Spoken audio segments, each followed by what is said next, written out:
Start the year planning. Oh, I am shocked. Shocked to the nth degree. How many board meetings of the church last until wee hours of the morning? 1 a.m., 2 p.m., 2 a.m. Grabe nagsugod. I know of a Chinese church, they start meeting at 8. They end up at 2 a.m. What are you talking about in your meeting? Mega church, church growth, blah, blah, blah, blah, blah, blah. And you know what God wants? Lord, what do you want us to do? What do you want us to do? The best prayer I learned, the spiritual direction, it's not even my sermon. It's when we read King Jehoshaphat saying to God, we don't know what to do. Tell us what to do. We always assume we know what we want in our lives. You know what God is initiating? If I gave you all what you want, you have killed yourself before your time. Spiritual direction, hallelujah, is God's offer for us to discover who Jesus is. Wow.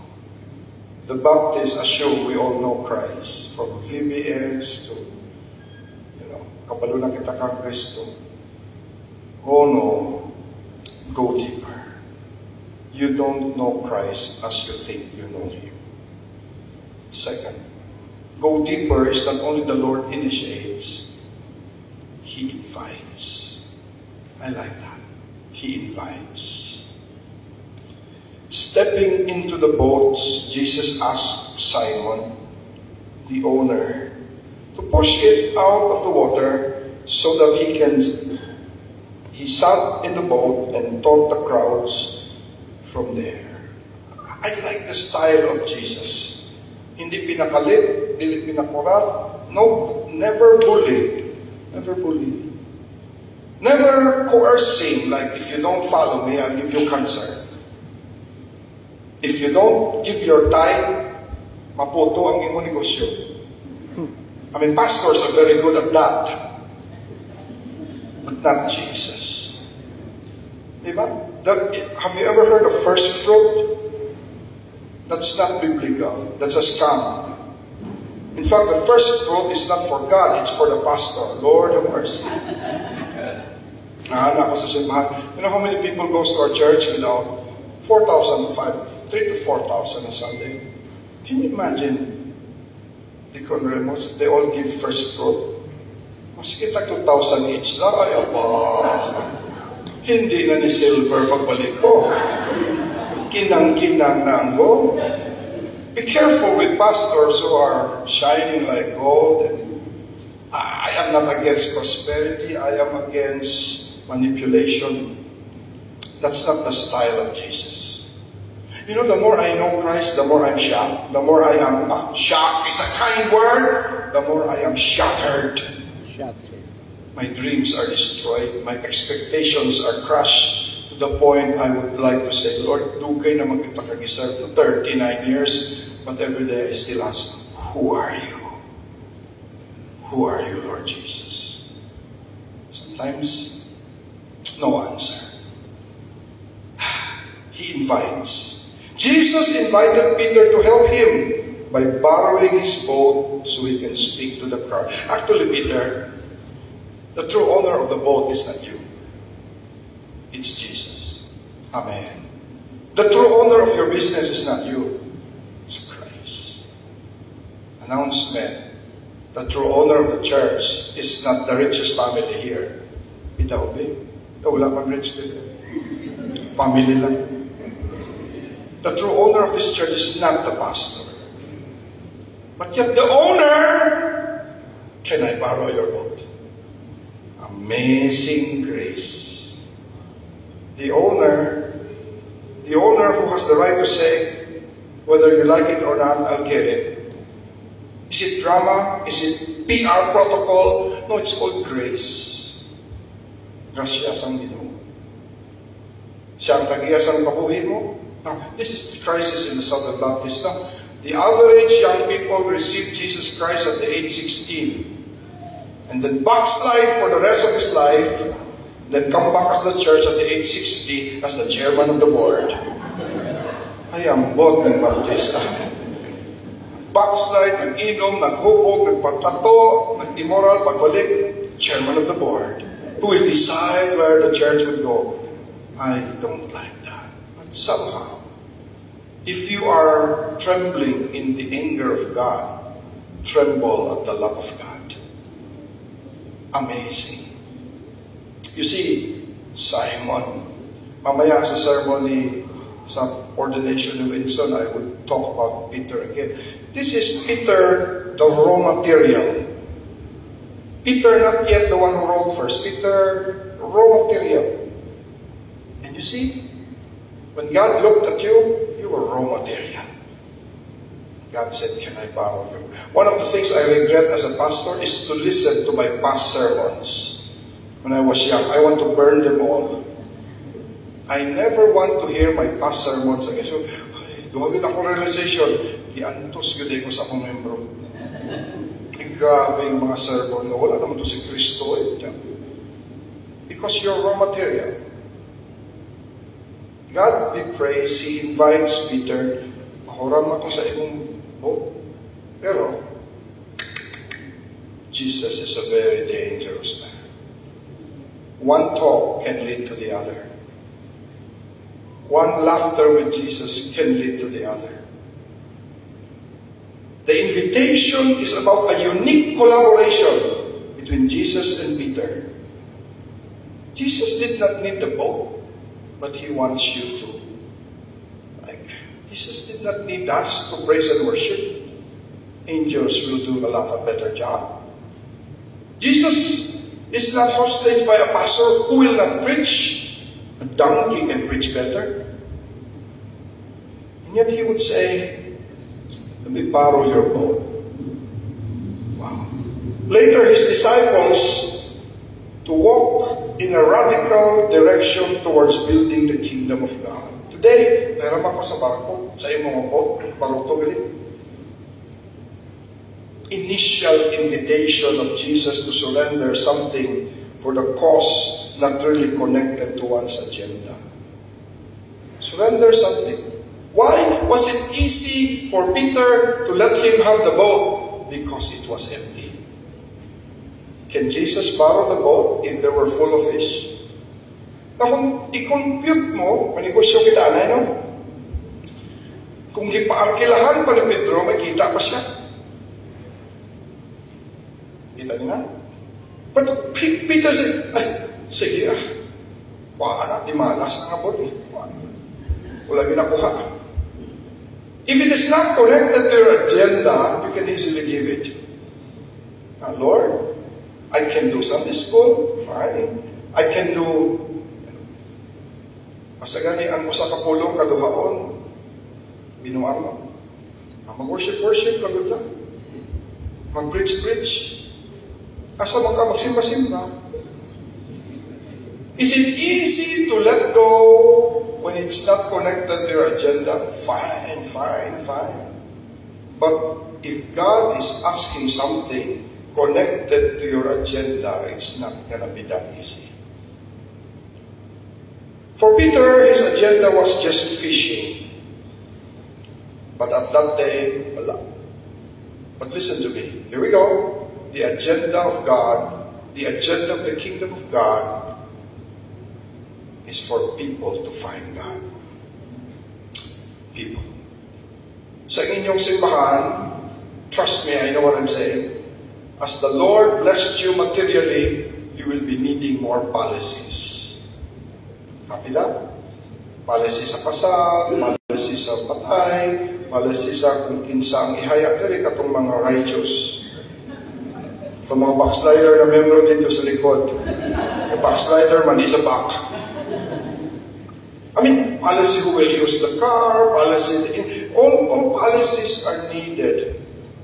But for the kingdom of God, the policy is defined, second, people first. Peter was about fish. God is about people. It's an initial invitation to a more personal involvement. that requires trust, and here's the hard part, requires radical boldness. Initial invitation. Pahiram ako sa iyong boat. Ang ganda ni Lord, no? Hindi siya yung bigla style, no? Timing is a beautiful element for truth. Truth in the wrong timing, hard to swallow. But truth in the timing of God is grace. We need to learn that. So, Peter, can I borrow your boat? And Peter said, yes, you can. But wala kabalo si Pedro, next time, Jesus will tell Peter, I don't just need your boat. I really need you. I don't just need your talent for praise and worship. I need you. I want you. I love you. It is you. You see, these are your application. Spiritual direction is not only knowing which way to go, it is knowing and trusting the one who knows the way. Can you take note of that? It's not only, I like the sermon of Pastor David Tan. Sabi ni Pastor David, do you know the verse? In all your ways, acknowledge Him, and He will what?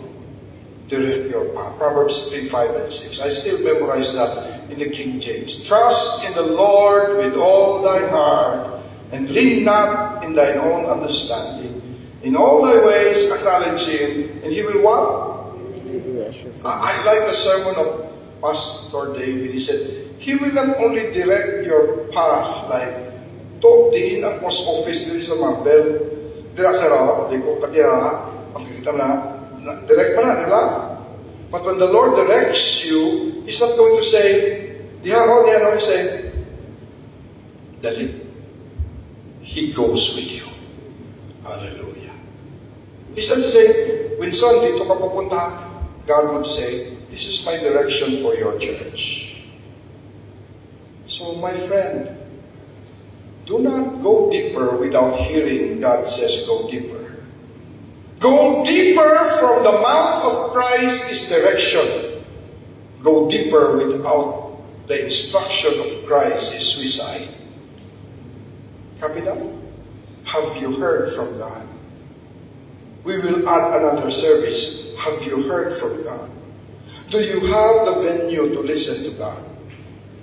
If you elect the next batch of deacons in the church, don't just elect deacons who can preach, who can give. Elect a deacon who prays.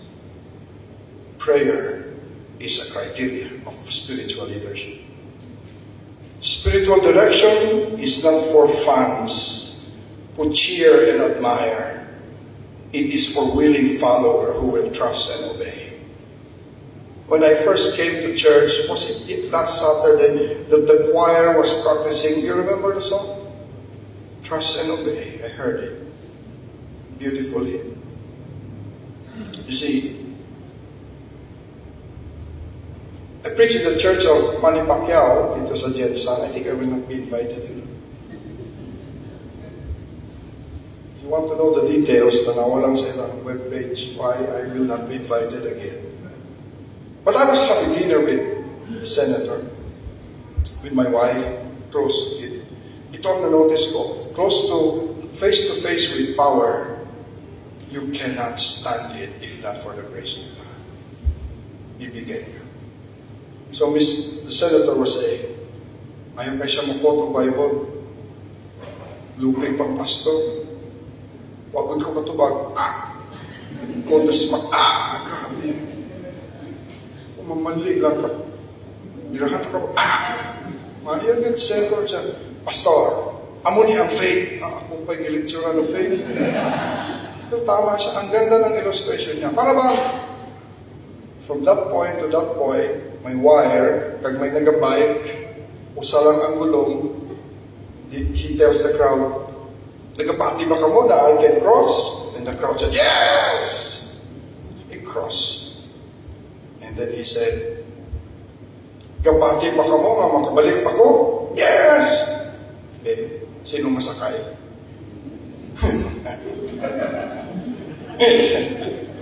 Brian S. Pacquiao, wow, good illustration ni Bossing. And then according to him, one voice said, ako masakay! Wow, sakay yun. Balik. Balik, And then they asked the boy who said, to, anong isog mo kay ka masakay? Itatay ko na. Beautiful illustration. Why are you afraid to obey? Ay, kung ako maski tatay ko na, bahala ka, tataya ka. Kung patay ka, ibiyahan, damayo, pakunin mo ka, natunto sa iyo. Sabi ni Manny Pacquiao, tatay ko na! Wow.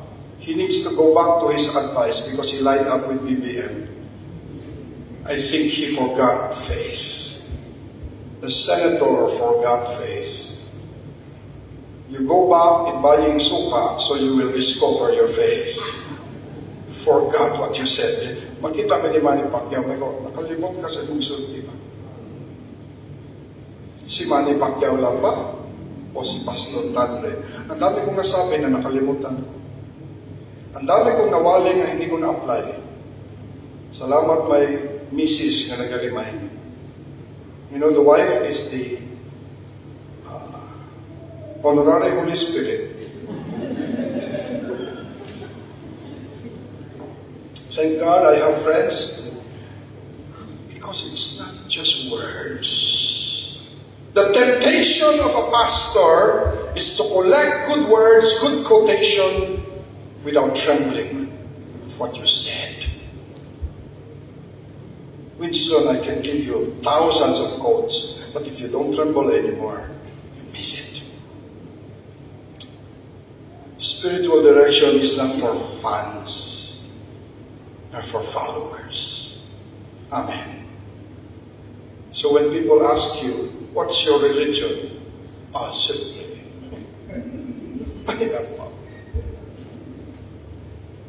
you know, hindi na pwede sa Chinese Baptist kasi one time we're having dinner and we're saying, oh, pastor ko, hindi ko magiging sila kilala. Ayun, botla.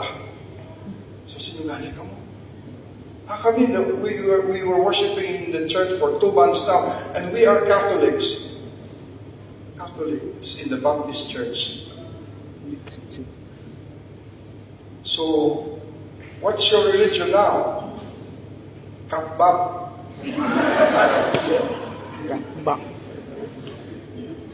Siguro, kung ka mo pamungkoton, anong religion mo? Basta Baptist. Taas na ba? Southern Baptist. May pastor's wife ito, nagpa-change lang siya sa kwarta. Sa una, family bank, mga metro bank. Ano mga sinsilyo ba? Pa-change niya. Or, no. Big bills, ipa-change sa maliliit. The teller was asking, Ma'am, what denomination? Southern Baptist. Grabe ka. Loyal. Diba? Diba? Pag may migo ka na, may miga ka na, wala na. Anong sunod ang question? Baptist na? Grabe. Balang si Jesus, Baptist. When people ask you, are you... I suggest an answer. I'm a follower of Christ who worships in a Baptist church. Better, no? Ibig sabihin, Southern Baptist follower of Christ. I'm a follower of Christ first, not fans. Yes, Lord, you can do it. God said, sakay. Fans of prayer, fans of praise and worship. No. Jesus is telling, at the fans level, Jesus is inviting Peter to become a follower. Spiritual direction is not a marching order from hierarchy. Pero mas hapos pantani kung ingon na lang ni Kristo si Pedro. Pedro, ako si Kristo, tagiya sa kalibutan, ako na yung barko, ako ka na. Hala, trabaho. Could be easier. You know, as a pastor, Winston, I had this, please, I know you will go through this, but the horror of it. Mas nindot unta na kung pastor ng in-charge simbahan. Ang mga deacon ba, isang tawag lang, Deacon! Then the deacon say, yes, master. Pagpasok ng pastor, as siya when I was young, kung ako nag-buot ang simbahan na, karon ko, Lord, salamat nila kung nag-buot. Dugay nga matay, siguro ako nag-buot. We want the marching order, hierarchy. Obey first before you complain. Military style. He has the right, but he did not. That's what you call powerlessness. Amen. See? So what is it? It's an awakening that the one who talks to us like co-equal is not actually the pauper, but the king himself. Something to think about. Hindi man ang galing bumuton, nga nag-lecture, naghiram sang barko, anang baroto. The one I'm talking to is Christ himself. Now listen to me, folks. The one who worship today is Christ himself.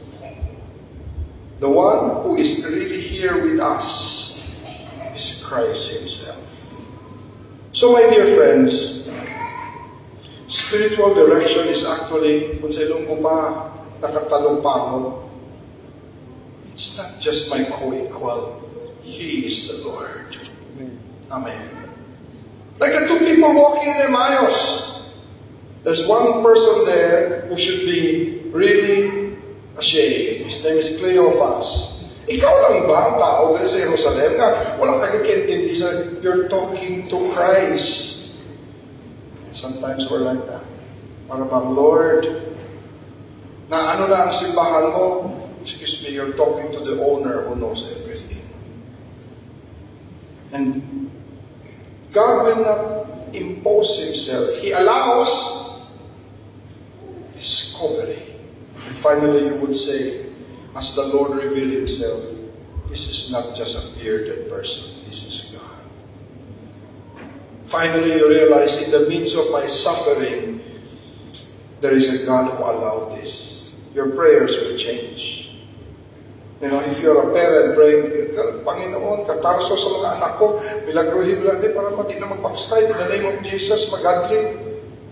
But if you meet Christ, your prayers will change. You will now pray, Lord, I'm not really a good parent.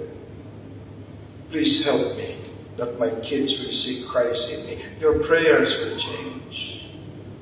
Your direction will change. He initiates, he invites, now here's the catch. He now gives the instruction. Verse 4. When he had finished speaking, he said to Simon, now, go out where it is deeper, let down your nets to catch some fish. Verse 5. I like Simon. Ilunggo ni Simon ba? Tagamlang. Simon said, nilunggo no? Master. Ano pang pronouns ni Simon? The Master. Simon replied, we work hard all night. Did not catch a thing. But if you say so, then I will let down my nets and go again. I love those words. Pero mga kaigsaon, words never impress God. He knows the heart. Now, here's my point. Politeness without obedience is disobedience. It's polite. Summary. You can be nice, like mabaligyan kang sapatos, you know, hanggang magpakalas ang sapatos, malam mo, ay dako kay kagtiil dahil di masakto ang sapatos, di ba? At hindi wala yung customer eh. Pero kung hambalon mo, mas dako ugin ang sapatos sa tiil mo mamba. Kaupo ba to? I have a friend in college, busted siya. Bakit busted? Nakatilala mo mabusted, ako ka-14. Those evil women don't have wisdom from God. My friend got busted siya. Okay, busted ka, bakit ka nakatawa? Ikaw na may mo sa paghambal. You You know what the girl said? Ladies, you apply this. Kung mag-pastent ka mo sa lalaki, wala, tayo may kwarta ka to? Ay, makaon sa ako? Alinda ah. Ganito yun. Sabi niya, alam mo sabi niya, I'll tell you next time I can't walk home. Sabi niya, I love that. College pa ko to eh. Sabi niya, akadamic sa kisiling niya. Sabi niya, yun, I'm not rejecting you. I'm just rejecting your proposal. Kaya nabasa niya, hallelujah. Wala siya sa kanamin. Palagay ko ganito si Peter. Alam mo ang tuod nga hambalo ni Peter, aside from polite, flowery words, ang gusto hambalo ni Peter, uy bumuton, dili man ka mangingisda, sagod-sagod ka pagkuman sa among gagabi, makami na obra, wala agin kuha. But Peter wants to be polite. Master, without really meaning the word master. Master, we work hard last night. Emphasis, not you, our work. Master, but we did not catch a thing. Kuha mo na to. Master, lagi. Isang anak sa dilis, wala. Di ba marabay ka? Kami fisherman. And then said, pero humbal mo man. I'll go. Pero ang si Peter, nakikita ko sa iyo pumutot. Wala lagi! I will obey you to show you you're wrong. Not faith in that statement. Don't be impressed. But I see the patience of God hearing our pretension. I see the patience of God tolerating our songs we don't even mean. I see the patience of God towards preachers like me who declares go deeper but is afraid to move myself. It is noteworthy that our Lord is not hostage by urgency.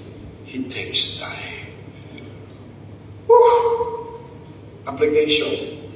The moment you are in a hurry, probably you are not in the right direction. Pastor Wins, let us hurry. Dapat ang SCOF mas mag-grow pa sa Marble Baptist Church. Ay, taon. Mas nag-grow na mo. Walang may contest. Diba? I mean, if you are in a hurry, ang mga lodi sa Marble, ginabakal na sa mga insik. Wala na kita, malawin kita, dali. No, whenever you are, may lodi lagi alasay mo sa Paragali, St. Peter's, Forest Lane. Nasabi, grabe na sa po, because I'm a person in a hurry. You know, my wife would say, di ba day off mo? Opo, mama, day off mo. Paspas mo kumakaon. Di ba day off mo? Oo, bakit? Paspas ka makaon. Day off ko. That's us. Oh, look at Jesus as the Logos says. Jesus talking to Peter. He takes time. Now, I will challenge you. Very few, lakat lang in the New Testament that the Lord was in a hurry. He has only 3 years to accomplish his task, and he's taking his time. You know, sometimes the most relaxed are the most irritating. But study it well. The most relaxed person are the ones who truly manage their time well. Di ba? Lagot yung anong super ka-relax. Anong oras ako tumating dito, Wenso? 7:30 something. Late na ako, no? Lagot na ako. Dapat 6 na alam ko na, di ba? Anak ko 5:30 in the morning. Napakabot sa mga members ng ako mata, shame on you. That's not relax. I am now learning, if I'm following Christ, I should challenge why you are in a hurry. Even the prayer now, Lord, give him, he will recover quickly. Excuse me, recovery is not quickly. And those who recover quickly will be admitted in the hospital again for relapse. In a hurry. Dali-dali. In your service, tama na rin. Alas 8, matapos kita. Anong oras matapos? It depends on me. Amen. Normally, what time you should end? 11. We're not in a hurry. The Lord is here. Relax lang, scoff, church. You're the most relaxed scoffers. Alas 8, okay. Di ang ibang church, may 4 services na. Ay, ilang sila. Mauna to sila kamatay. Relax lang ba? Now, if I say to you, relax, you are offended. But it's not me saying to you, it's Jesus who's saying, relax. I'm in charge. Peter need to learn that. Jesus, there are 2 instances in the New Testament that the word hurry is okay. Number 1, the shepherds. The shepherds said to one another, hurry, let us go to Bethlehem to worship. Amen. So okay na siya. Magdalita ka tuta sa church. Pagkabot sa church, relax. Diba? Relax. Do not hurry the songs. Do not hurry the worship, the scripture reading. A hurried worship is not worship. Now, second hurry, I love it. When Jesus tells Zacchaeus, and Jesus said to Zacchaeus, Tutski! No, he didn't say that. He did not. He didn't say, Shorty! No. No name calling. Zacchaeus. You know what is the meaning of Zacchaeus? You don't know. The meaning is Zacchaeus is righteous. Nakaupo. Righteous yung kurakot ng biyaya. But Jesus, Zacchaeus, hurry. Come down. For tonight, I'll have dinner with you. Amazing. So what he's saying to Peter,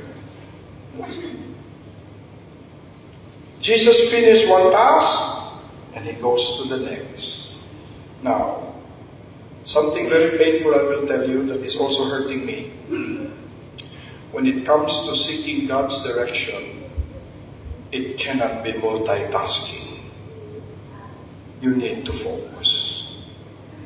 Copy that? Pabitaw, God does not want someone. My wife reminds me, mag-istorya bitaw. Nandan, ano to? Text. Oh.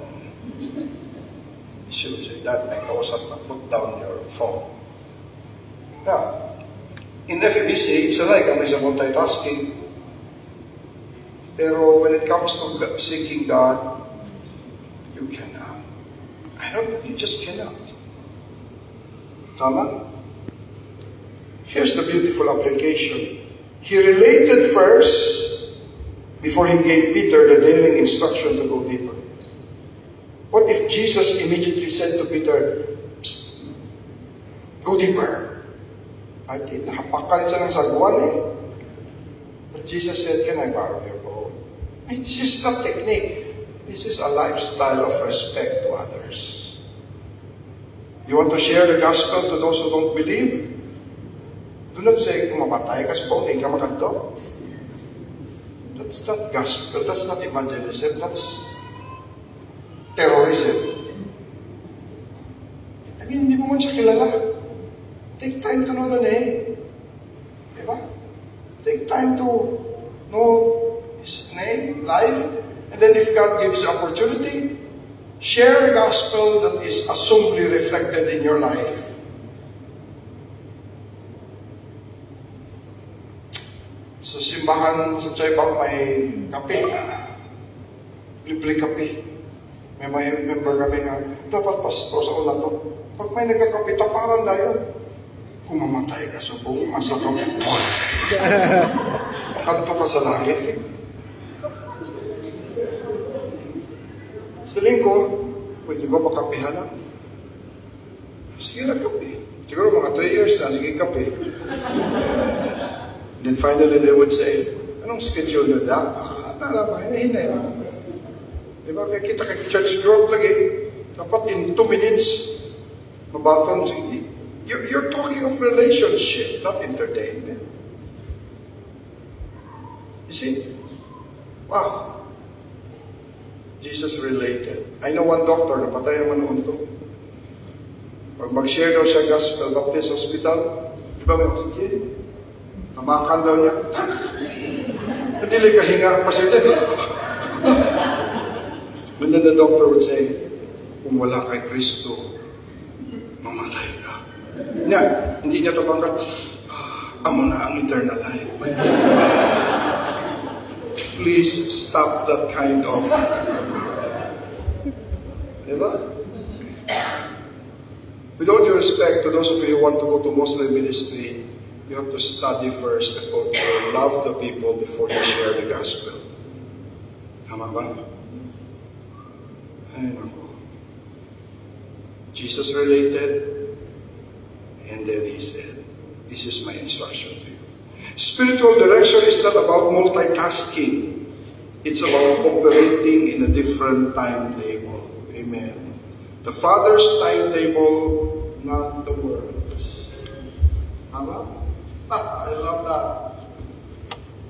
I read in my devotional, if you're operating under the Father's timetable, you will react differently. Now, I am not yet there. Nag-react pa ako. Halimbawa, na-cancel ang visa, na-late ang appointment, hindi naman tanip, hindi pa natuloy, mga ganun ba? Delays, denials, what else? Grabe ng ampo namin, walang pagid. It will happen. But to the person who walks in God's direction, he would say, my Father knows. The way you react tells you if you're walking in your time or God's time. That's true. That's a struggle forever.